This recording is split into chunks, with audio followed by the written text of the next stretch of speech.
ভাবে আলা হযরত যখন আমার নবীর নবুয়তের প্রতি কথা উঠছিল, যখন আমার নবীর রিসালাতের প্রতি কথা উঠছিল, যখন সাহাবীদের শানের প্রতি কথা উঠছিল, সেই সময় আলা হযরত একখানা দুইখানা না 1400খানা কিতাব লিখে আজকে দুনিয়ার বুকে ইসলামকে হেফাজতের মধ্যে রেখেছে। বলুন সুবহানাল্লাহ।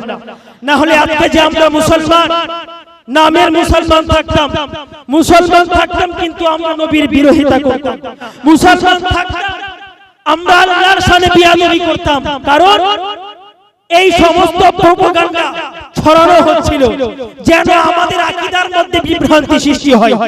দাঁড়িয়ে সালাম পড়া যাবে না, নবীর প্রতি দরুদ পড়া যাবে না, তারপরে দুই হাত তুলে দোয়া করা যাবে না, বারবার করে হাত তুলতে হবে, নবীর শানে বিয়াদবি করতে হবে, মিলাদ করা যাবে না।